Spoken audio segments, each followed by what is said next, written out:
Contohnya adalah dengan variasi model KPD yang kita bagikan kepada anak-anak itu apa itu kalau di kurikulum 2013 tidak kita cantumkan di RBP, tapi kalau di kurikulum Merdeka kita cantumkan. Dan juga sama halnya dengan proses, bahwasanya di kurikulum 2013 anak-anak itu kan kalau kita memberikan pembelajaran PBL atau PJBL, bahkan yang discovery, pembelajaran discovery itu anak-anak dibebaskan bagaimana caranya untuk mendapatkan hasil, tapi tidak dimasukkan juga di dalam pembelajaran kita. Nah itu juga salah satu keunggulan yang ditunjukkan di kurikulum Merdeka. Selain itu saya lanjut untuk keunggulan kurikulum Merdeka. Namanya saja kurikulum Merdeka, kita itu diberi kebebasan. Setiap guru diberikan kebebasan, tidak mengejar materi yang memang dituliskan di kurikulum. Jadi kita itu diberi fasilitas untuk kepada anak-anak itu pahamnya atau ketercapaian indikatornya itu sampai mana, itu tergantung dari individu anak-anak. Itu saja. Ya, baik. Baik. Dua pendapat yang tentu tidak berbeda jauh ya. Terkait dengan kurikulum Merdeka, betul apa yang disampaikan oleh Pak Fahmi dan Ibu Amalia dari Al-Azhar dan SPIP. Ini ada diferensiasi. Sebenarnya kita sudah melaksanakan diferensiasi, cuma istilahnya masih belum ada konteks, proses dan hasil ya. Diferensiasi proses berarti proses kita kepada anak didik itu tidak sama. Anak yang low, medium sama high itu beda.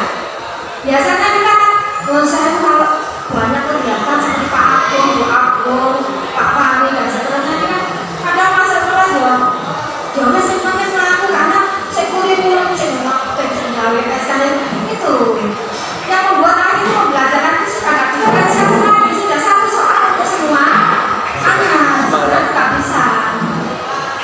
Apalagi kayak anak inklusif, pas ini kan PAS, terus kabel, apa sih anak inklusif, masih bisa anak dulu, itu nggak betul sebenarnya ya, karena kondisi yang terpepet-pepet atau tidak siapkan itu sering terjadi, betul nggak Bapak Ibu?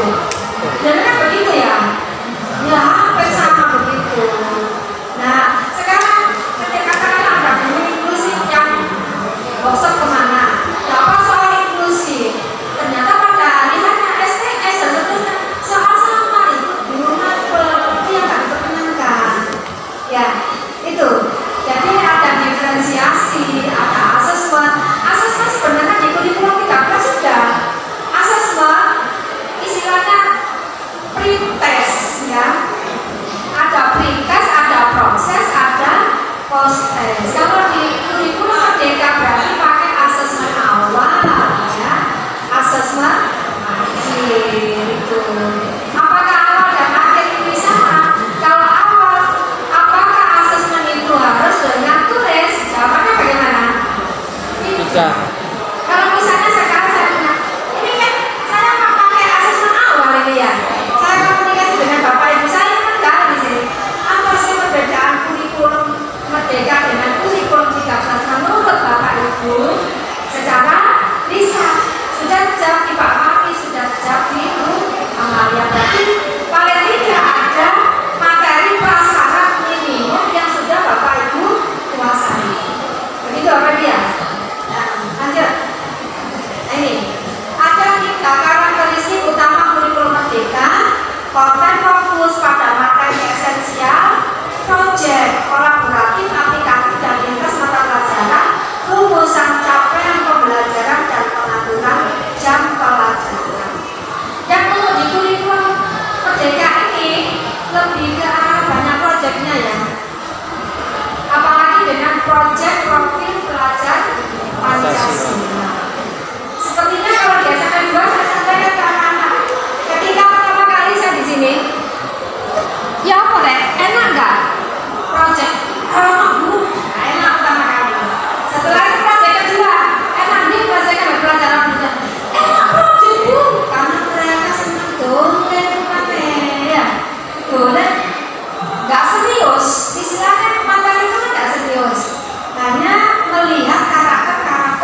menurut jenengan ada platform Merdeka Mengajar.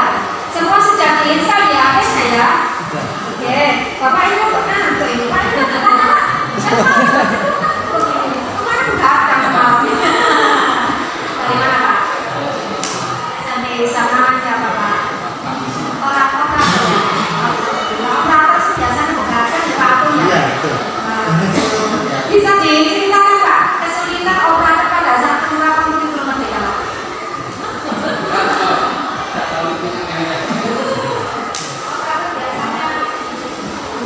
Paling tidak memudahkan teman-teman guru untuk masuk di akun belajarnya masing-masing. Mungkin dari sebagian guru bisa mungkin saya merasa atau masuk ke PMM ini masing-masing. Menurut kami untuk mandiri berubah ya itu berarti kita harus belajar sendiri. Kemudian untuk perangkatnya juga kita sebenarnya kita harus menyiapkan sendiri juga. Tetapi kan dengan adanya PMM ini di situ banyak disediakan perangkat-perangkat baik perangkat pembelajaran, perangkat kurikulum. Nah, di situ bisa kita ambil untuk kita modifikasi. Jadi itu menurut saya untuk mandiri berubah. Paling banyak adalah project-project. Jadi untuk anak-anak kami itu tidak bisa disuruh datang duduk dia mendengarkan, tapi harus tangannya ini harus utak. Nah, cuman ini masalahnya karena mindset dari teman-teman itu adalah masih kurikulum yang lama. Nah, mereka terbentur juga satu kalau yang dinyatakan kurikulum merdeka ngapunten paling banyak itu adalah project. Dan itu membutuhkan biaya. Tidak dipungkiri, pasti itu lebih banyak membutuhkan biaya. Yang itu yang jadi kendala dari teman-teman. Kemudian untuk PMM, sekalian saja. Untuk PMM kami di sekolah teman-teman sudah banyak yang melakukan, tapi ya itu tadi hanya terbentur sampai berhenti di aksi nyata, termasuk saya.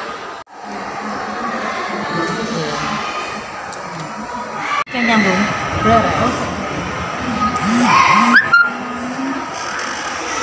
sekarang ini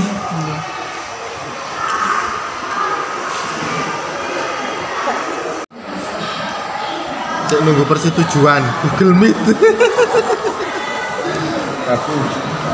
Oh, bisa lagi.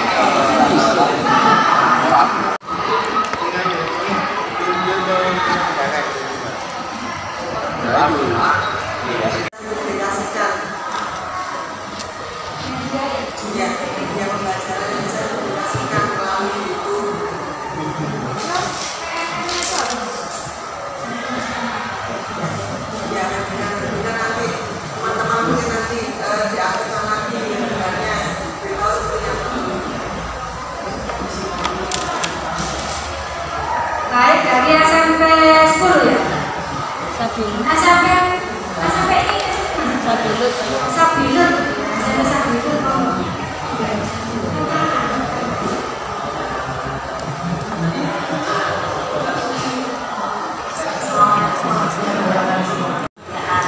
Kemudian untuk komunitas belajar nanti bisa dibagi dalam bahasa Indonesia. Kemudian untuk yang di dalam kita kalau memasukkan mengerjakan kayak sehari kita bisa menemui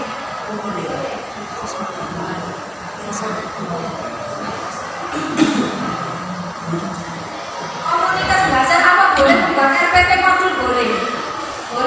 Yang penting komunitas belajar itu terberdayakan. Karena apa? Di PMM itu juga ada modul. Nah, modulnya bagaimana? Modulnya jangan cukup di lemari atau di laptop, di share, di aksi nyata atau karya nyata, gitu ya. Jadi apapun yang diperbuat itu bisa di aksi nyata. Monggo SMP Islam rencana ke depan. Terima kasih untuk di SMP Islam. sebelum di sekolah kami itu ada sebenarnya untuk guru yang mampu istilahnya. Cuman kan ada yang sertifikat, ada yang tidak. Kemarin itu sempat dikonsultasikan. Nah, kita mau lihat apakah narasumbernya itu boleh diambil dari guru-guru sendiri. Ternyata dari dinas itu disampaikan untuk kalau bisa narasumbernya dari luar yang bersertifikat. Padahal di dalam itu kan ada, gitu maksudnya dari sekolah itu untuk meminimalisir ganda seperti itu. Biasa bagusnya dalam kacamata saya, karena di lembaga kami meskipun gurunya itu tidak banyak seperti di SMP N2, tapi di lembaga kami sudah ada guru penggerak, sudah ada pengajar praktek, dan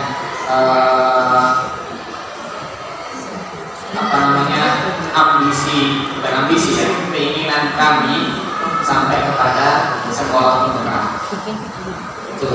Dan tentunya untuk yang guru-guru yang sudah mendapatkan ilmu di platform Merdeka Mengajar, ini juga nanti kami maksimalkan bagaimana bisa diimbaskan kepada teman-teman di sekolah. Dan untuk guru-guru di sekolah kami ini sebenarnya mohon maafnya kami tidak mendapatkan guru yang sekedar sulit untuk diajar ataupun lambat untuk bergerak dan sebagainya. Cara kami sederhana, kami sampaikan kepada guru yang bersangkutan dengan ketika sudah menentukan profesi sebagai guru, kalau hanya sekedar datang ngajar pulang tentunya tidak bakal berkembang. Dan alhamdulillah guru-guru memahami itu sehingga mudah untuk diajak. Tahun ajaran 2022-2023 kami telah menerapkan salah satu program yaitu yang namanya Sehat Digital. Ya, jadi nanti kemungkinan komunitas belajar kami akan kami beri nama Sehat Digital. Komunitas belajar Sehat Digital. Nah, apa artinya Sehat Digital? Sehat Digital ini adalah kita akan mewadahi Bapak Ibu guru terkait ini kan kurikulum Merdeka ini kan secara tidak langsung juga mengajak kita migrasi ke dunia digital. Dulu pada saat K13 saya masih ingat itu kan ada guru instruktur ya kalau tidak salah. Nah kemudian di kurikulum 2013 juga kalau kita belajar melalui diklat atau apa gitu kan artinya tetap muka. Nah dengan kurikulum Merdeka ini kita diminta belajar di PMM. Ya, jadi kita tekankan Bapak Ibu guru ya agar yaitu mempelajari PMM, kemudian ya memang di PMM di kami di SMP 1 insya Allah yang bersertifikat berarti sama bagus dulu ya. Diharapkan nantinya ini akan terbentuknya SK untuk pelaksanaan komunitas belajar di SMP Spirit. Ke bawah ya. Sebentar. Akan ke SMP 1 nanti kita sudah merencanakan membuat komunitas belajar. Nah, makanya di sini yang pertama sama kami melaporkan kepada pimpinan, kemudian yang kedua kami langsung koordinasi untuk pembentukan komunitas belajar. Ya, kami tadi sudah kami sampaikan yaitu tentang komunitas belajarnya adalah Sehat Digital.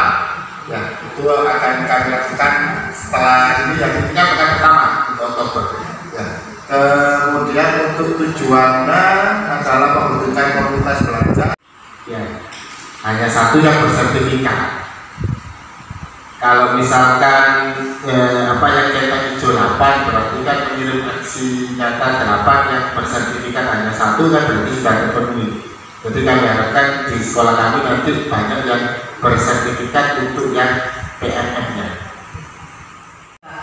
Banyak jadwal baik yang secara kedinasan juga maupun kegiatan di sekolah sendiri. Jadi insya Allah ini dilaksanakan pada minggu ketiga dan keempat. Kemudian untuk persiapan materinya, karena di sini komunitasnya itu sudah ada, jadi tidak perlu dibentuk lagi, tinggal melanjutkan saja. Kemudian untuk persiapan materi dan media untuk pengibasannya, di sini nanti kami akan bersama menyusun bersama dengan panitia dan komunitas